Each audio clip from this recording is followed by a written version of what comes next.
Shalom Jemaat Tuhan, pada PK kali ini saya berikan tema bercermin dari keluarga Henoh yang saya ambil dari Kejadian 5 ayat 19 sampai 24. Mari kita berdoa. Mohon Roh Kudus, Roh hikmat membimbing hamba-Mu dalam menjabarkan firman Tuhan, dan setiap kami yang menonton mendengarnya kami semua dibimbing oleh Roh yang sama, yaitu Roh Kudus. Berfirmanlah kepada kami lewat lidah hamba-Mu dalam nama Tuhan Yesus. Amin. Bercermin dari keluarga Henoh.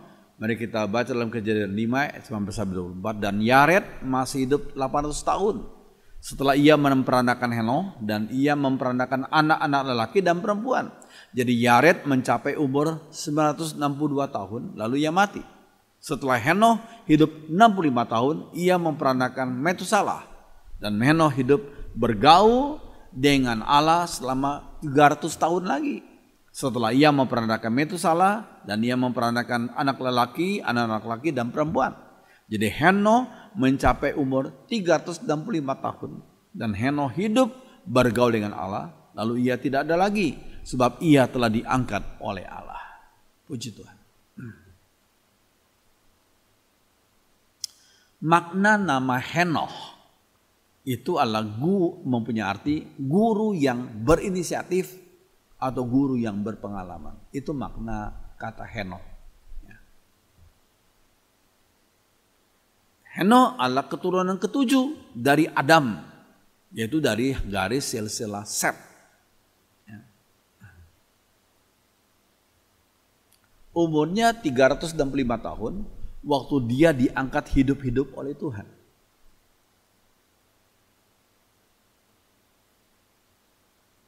Hanya Henoh dan Nabi Elia yang tidak mengalami kematian jasmani karena mereka diangkat hidup-hidup oleh Tuhan.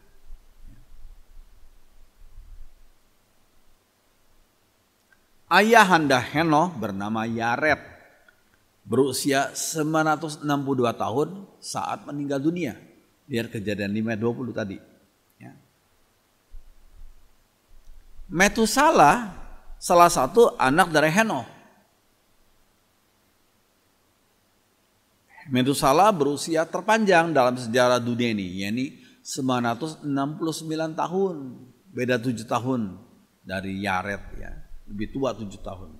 Lihat Kejadian 5 ayat 27.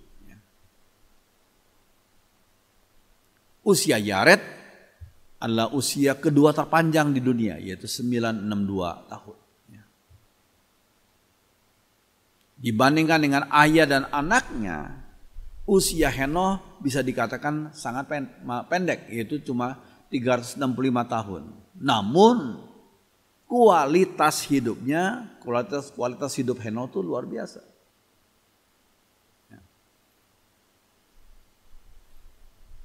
Yang pertama, Henoh berasal dari garis keturunan Set, pengganti Habel, orang beriman yang dibunuh oleh Kain. Lihat Kejadian 5 ayat 6 sampai 19. Keturunan Set itu mulai memanggil nama Tuhan, yaitu YHWH, Yahweh. Ya, Kejadian 4 ayat 26. Lahirlah seorang anak laki-laki bagi Set juga, dan anak itu dinamainya Enos. Waktu itulah orang mulai memanggil nama Tuhan. Itu berarti mereka menyembah Tuhan Yahweh, Tuhan Sang Pencipta itu. Sikap keturunan Set berbeda dengan sikap keturunan Kain. Lameh keturunan Kain itu hidup berpoligami. Dia adalah orang pembalas dendam, pembunuh, dan penantang Tuhan. Ini Lameh keturunannya Kain itu. Lihat Kejadian 4 ayat 23 sampai 24. Berkatalah Lameh kepada kedua istrinya, poligami dia. Ada dan Sila.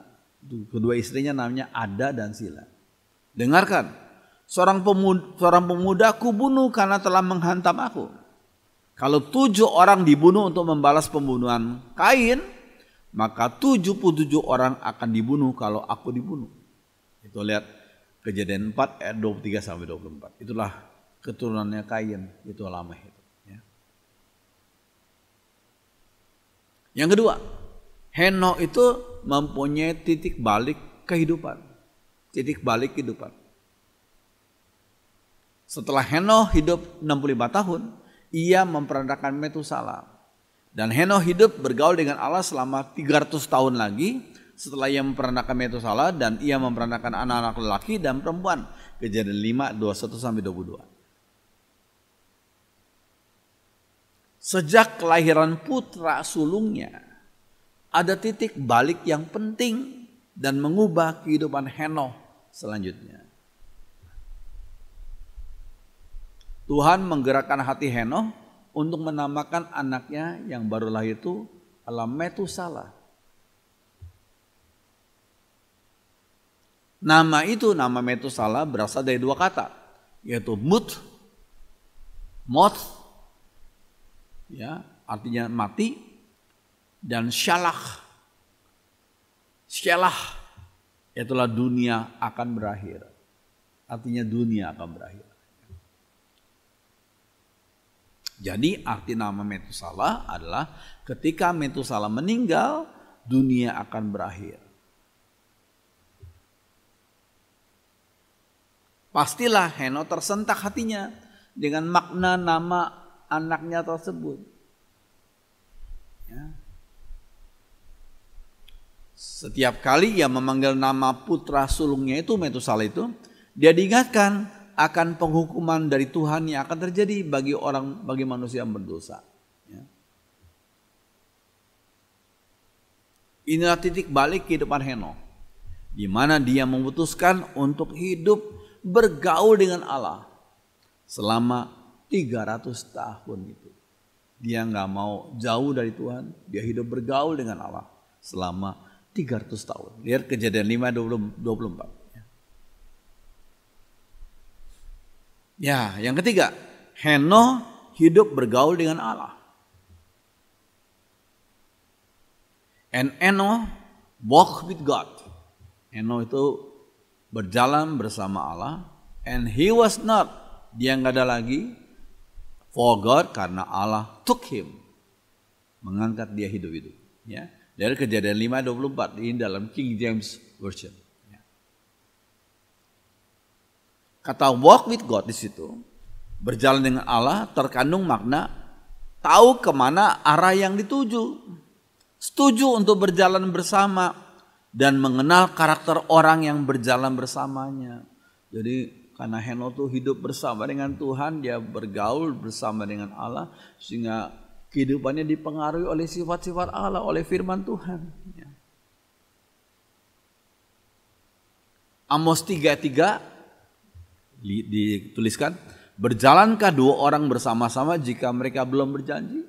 Jadi Henokh bisa berjalan bersama dengan Allah, saudara dan saya bisa berjalan bersama dengan Allah kalau kita mau mempunyai kesatuan hati, ya, dengan Allah sang pencipta dan Allah sang penebus itu. Ya, kita menyenangi apa yang Tuhan senangi, kita membenci apa yang Tuhan benci, dan kita berusaha mengikuti sifat-sifat Allah yang suci dan benar dan adil itu. Ya, puji Tuhan. Seorang bernama Greg Laurie menjelaskan tentang keselarasan orang yang berjalan bersama itu seperti orang-orang yang sedang naik sepeda tandem. Sepeda tandem itu seperti yang sudah lihat dalam gambar ini, dengan 3 alat dayungnya dia. Inilah sepeda tandem.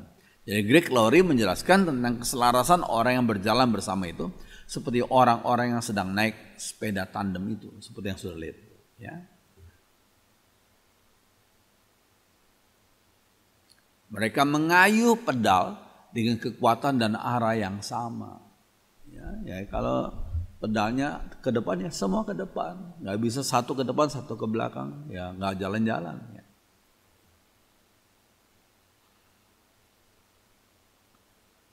Orang yang hidup bergaul dengan Allah pastilah berusaha untuk hidup mengasihi dan menyenangkan hatinya, hati Allah. Ya.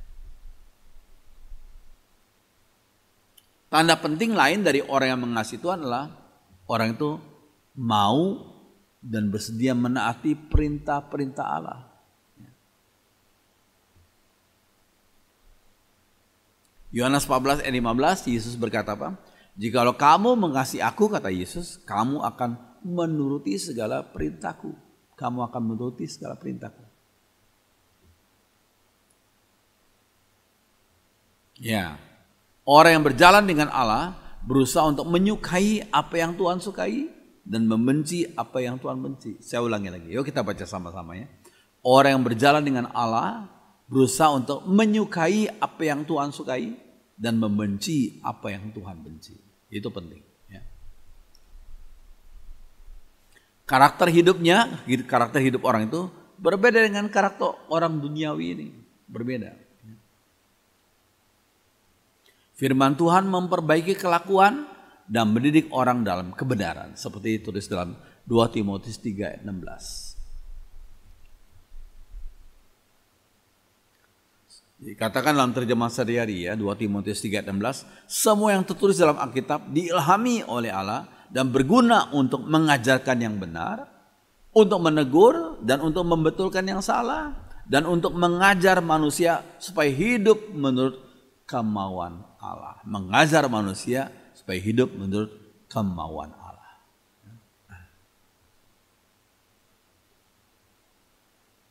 Ya, kita beribadah bukan untuk mencari kenyamanan.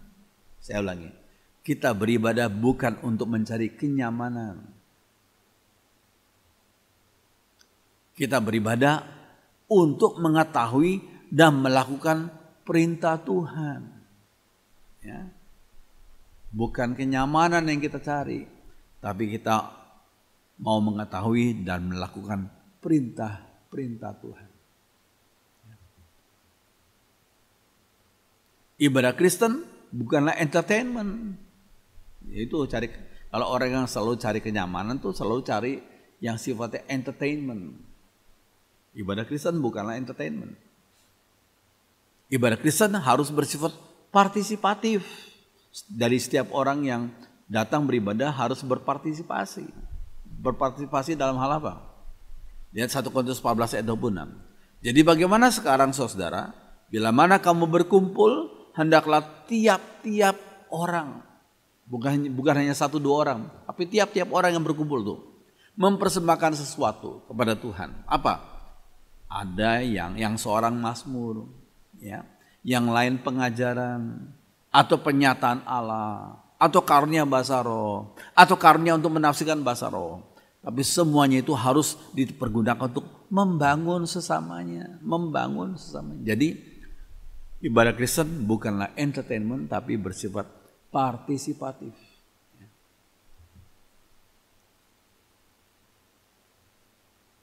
Salah satu cara untuk berjalan dengan Allah adalah rajin berdoa. Memuji dan bersyukur kepada Tuhan dan menyampaikan berbagai pergumulan pribadi, pergumulan umat dan pergumulan bangsa kita kepada Tuhan. Ya. Itu salah satu cara untuk berjalan dengan Allah, rajin berdoa. Ya. Lalu terus ingat, komunikasi itu haruslah 2 arah. Itu tadi kita berkomunikasi. Kita menyampaikan kepada Allah, itu 1 arah dulu ya, kita kepada Allah. Ya. Rajin berdoa perlu didampingi dengan gemar membaca firman Tuhan. Kalau kita rajin berdoa, kita yang berbicara kepada Tuhan. Tapi kalau gemar membaca firman, Tuhan yang bicara kepada kita. Itu 2 arah namanya. Komunikasi 2 arah. Melalui firman-Nya Tuhan menyatakan kehendaknya kepada umatnya. Puji Tuhan. Saat seseorang intim dengan yang dikasihnya, setiap saat ia akan memikirkan orang yang dikasihnya itu dan selalu mau dekat dengan kekasih hatinya itu.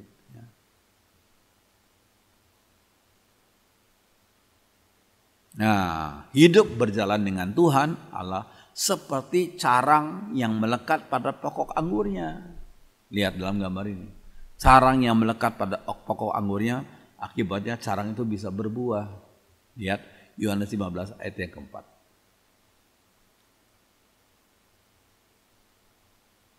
Berdoa dan membaca firman Tuhan juga tidaklah cukup.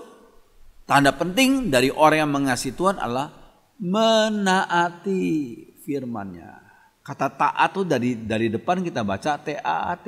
Dari belakang kita baca juga T-A-A-T, taat. Tanda penting dari orang yang mengasihi Tuhan adalah orang itu menaati firman-Nya. Umatnya perlu memohon pertolongan Roh Kudus yang membuat umatnya bisa bersikap konsisten dalam menyenangkan hatinya. Kita harus bersikap konsisten. Jangan sebentar panas, sebentar dingin, tapi konsisten untuk dalam menyenangkan hati Tuhan. Ya. Filipi 2:13 dikatakan, karena Allah sendiri yang bekerja dalam dirimu untuk membuat kalian rela dan sanggup menyenangkan hati Allah. Saya ulangi, Filipi 2:13 dalam terjemahan sehari-hari ya. Karena Allah sendiri yang bekerja dalam dirimu untuk membuat kalian rela dan sanggup menyenangkan hati Allah. Jadi jangan sombong, semua kekuatan itu dari Allah, dari Roh Kudus juga. Ya. Henoh yang keempat, tidak hanya menyimpan berita penghukuman tersebut dalam hatinya, atau hanya menyampaikan hal tersebut kepada keluarganya, tapi dia menyampaikan firman Tuhan itu kepada orang-orang sezamannya. Juga tentang mereka, Henoh keturunan yang ketujuh dari Adam telah bernubuat katanya. Sesungguhnya Tuhan dengan ribu-ribu orang kudusnya hendak menghakimi semua orang dan menjatuhkan hukuman atas orang-orang fasik karena semua perbuatan fasik yang mereka lakukan dan karena semua kata-kata nista yang diucapkan orang-orang berdosa yang fasik itu terhadap Tuhan. Lihat Yudas 14 ayat 15.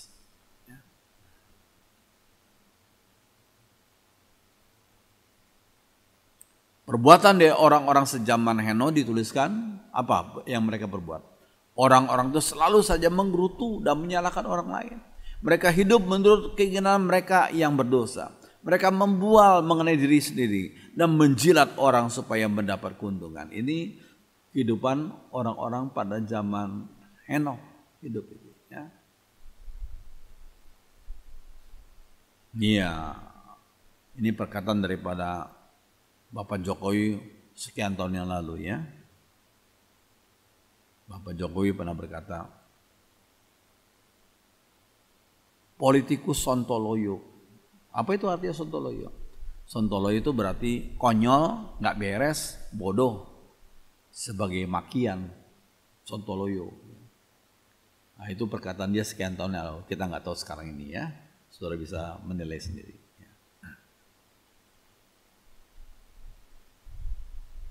Keturunan Set yang sebelumnya hidup benar, kemudian kawin campur dengan keturunan Kain dan terpengaruh dengan pola hidup yang jahat itu. Sayangnya, keturunan Set terpengaruh dengan keturunan Kain yang berlaku jahat. Melihat hal tersebut, Henoh menyampaikan suara kenabian kepada orang-orang sejamannya. Apapun resikonya, dia sampaikan berita kenabian itu. 2 Korintus 6 ayat 14, di situ Paulus berkata, janganlah kamu merupakan pasangan yang tidak seimbang dengan orang-orang yang tidak percaya. Sebab persamaan apakah terdapat antara kebenaran dan kedurhakaan, atau bagaimana keterang dapat bersatu dengan gelap? Jadi jangan umat Tuhan jangan menikah dengan orang-orang yang tidak beriman. Ya, itu 2 Korintus 6 ayat 14. Ya. Seperti dua lembu yang dipakai untuk membajak.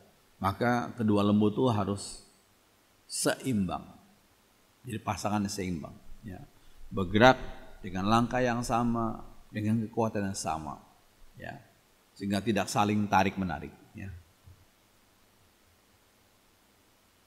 Kedua sapi yang dipakai untuk membaca itu harus sama tingginya. Harus sama kekuatannya. Harus sama langkahnya. Sehingga itu mereka tidak saling tarik-menarik. Yang akan melukai pundak mereka juga. Ya. Jika tidak sama itu, maka kuk yang kasar akan melukai punggung kedua sapi itu. Jadi harus dilatih dulu. Ya. Yang kelima, Henoh hidup berkenan kepada Allah. Karena beriman, maka Henokh tidak mati, melainkan diangkat dan dibawa kepada Allah. Tidak seorang pun dapat menemukan dia, sebab dia sudah diangkat oleh Allah. Dalam Alkitab tertulis bahwa sebelum Henokh diangkat, dikatakan ia menyenangkan hati Allah. Kehidupan Henokh, ibadahnya menyenangkan hati Allah. Ibrani 11 ayat 5 dalam terjemahan sehari-hari, ya. Tekad Henokh itu untuk hidup berkenan kepada Allah bukanlah hanya seminggu, sebulan atau setahun, tidak, tapi selama kehidupannya yaitu 300 tahun itu. Ya, dia bertekad selama 300 tahun. Ya. Kejadian 5 ayat 22. Tekad seperti ini butuh penyangkalan diri, konsistensi, dan pengorbanan yang luar biasa dari pihak Henokh. Biarlah itu semua juga menjadi tekad kita yang bersama sebagai umat Tuhan. Ya.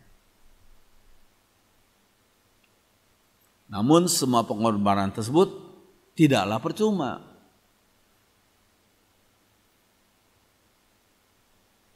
Henokh diangkat hidup-hidup oleh Tuhan pada saat usianya 365 tahun. Henokh diangkat Tuhan sebelum melihat penggenapan dari penghukuman Tuhan kepada umat manusia pada waktu itu, yakni air bah yang membinasakan semua manusia di dunia, kecuali 8 orang yang diselamatkan, yaitu Nuh, istrinya, 3 orang anaknya, dan 3 orang menantunya. Kejadian 7 ayat 13. Nah, ini bagus lagu ini, ya. Kami datang di hadirat-Mu dalam satu kasih dengan bersahati, berjanji setia sampai akhir, mengasihi-Mu Yesus. Biar kita bertekad bersama dengan keluarga kita, dengan istri, dengan suami, dengan anak-anak kita, dengan cucu, dengan menantu kita. Bersama keluargaku melayani Tuhan, bersatu selamanya mengasihi Engkau. Tiada yang dapat mengasihi yang dapat melebihi kasih-Mu ya Tuhan. Bagi kami Engkau segalanya. Walaupun tantangan seperti gelombang, badai, ya, tapi dengan kekuatan Tuhan kita hadapi, kuasa Tuhan membuka jalan bagi kami. Puji Tuhan. Mari kita berdoa. Roh Kudus pimpin hidup kami, biarlah firman yang sudah kami pelajari termeterai dalam hati kami, dan Roh Kudus memampukan kami melaksanakan dalam hidup kami sehari-hari. Terima kasih Tuhan, dengarkan doa kami dalam nama Tuhan Yesus. Amin.